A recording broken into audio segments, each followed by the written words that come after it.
Assalamualaikum warahmatullahi wabarakatuh. Perkenalkan, nama saya Lorenza Amanda Sapila, NIM 243101126.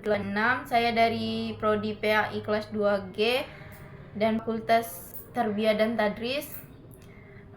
Video ini dibuat untuk memenuhi tugas UTS saya bersama Ibu Asmara Yumarni. Baiklah, tanpa mempersingkat waktu, saya akan menjelaskan beberapa tentang soal yang telah beliau berikan.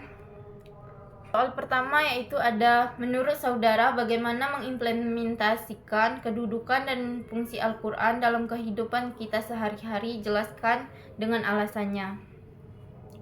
Menurut saya, untuk mengimplementasikan kedudukan dan fungsi Al-Quran dalam kehidupan sehari-hari, kita perlu menjadikannya sebagai pedoman hidup yang mencakup segala aspek.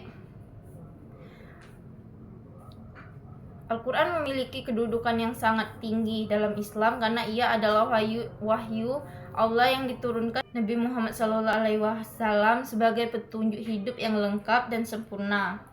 Fungsi Al-Quran tidak hanya terbatas pada ibadah ritual, tetapi juga mengatur segala aspek moral, sosial, ekonomi, dan hukum dalam kehidupan kita. Secara keseluruhan, mengimplementasikan kedudukan dan fungsi Al-Quran dalam kehidupan sehari-hari akan menjadikan hidup kita lebih terarah, harmonis, dan terberkahi. Al-Quran bukan hanya kitab yang dibaca, tetapi harus menjadi pedoman yang diamalkan setiap aspek kehidupan kita.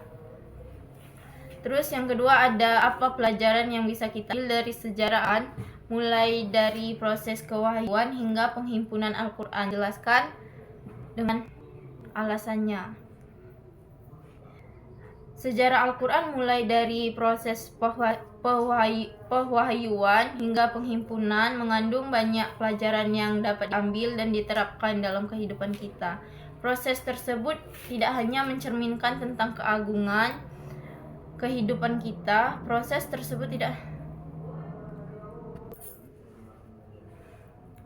Sejarah Al-Quran mulai dari proses pewahyuan hingga penghimpunan mengandung banyak pelajaran yang dapat diambil dan diterapkan dalam kehidupan kita.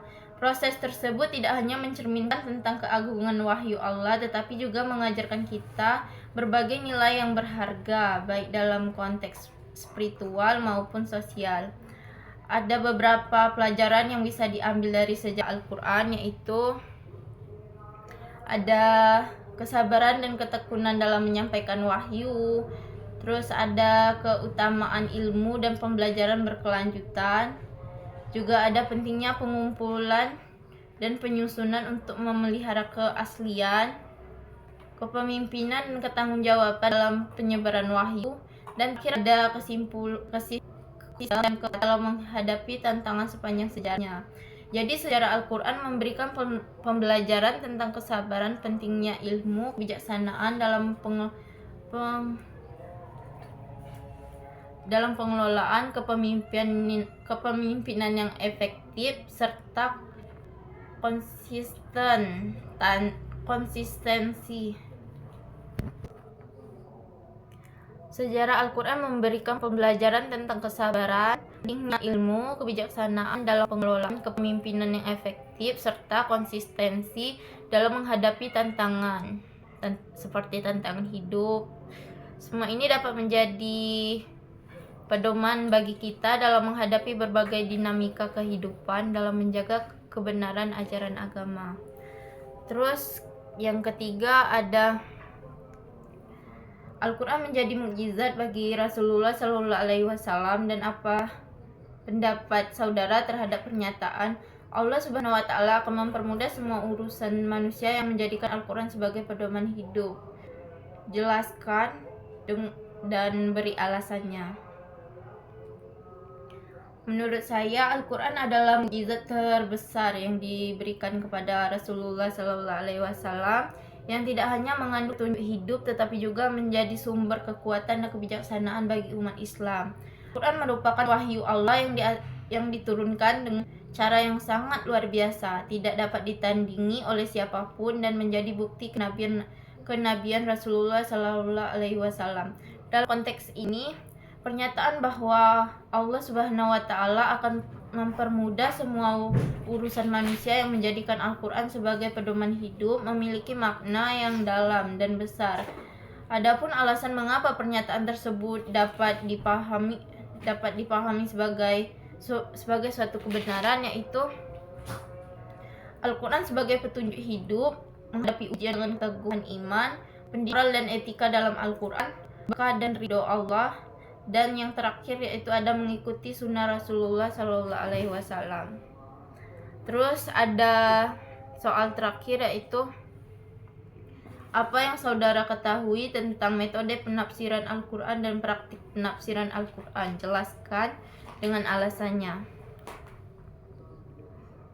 Metode penafsiran Al-Quran adalah cara atau pendekatan yang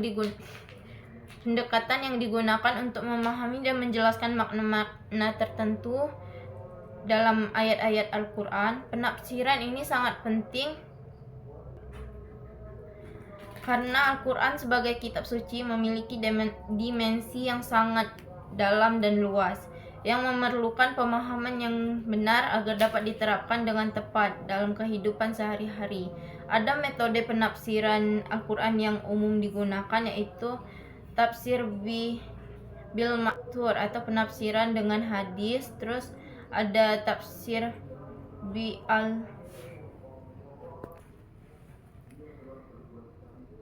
ada beberapa metode penafsiran Al-Quran yang umum digunakan, yaitu ada penafsiran dengan hadis, penafsiran berdasarkan pendapat atau ijtihad, terus ada penafsiran secara global atau umum, terus ada penafsiran bahasa atau leksikal, terus ada penafsiran tujuan atau makna tersurat, terakhir ada penafsiran dengan analogi.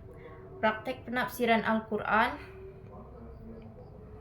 Praktek penafsiran Al-Quran dilakukan oleh para ulama yang memiliki pemahaman mendalam tentang bahasa Arab, hadis, fikih, dan konteks sosial, politik pada masa ayat tersebut diturunkan. Proses ini memerlukan disiplin waktu, ilmu yang luas, karena kesalahan dalam penafsiran dapat menyesatkan umat. Oleh karena itu, penafsiran Al-Quran tidak hanya bersifat subjektif, tetapi harus dilakukan dengan metodologi yang sangat jelas dan didasarkan pada kaidah ilmu tafsir yang diterima.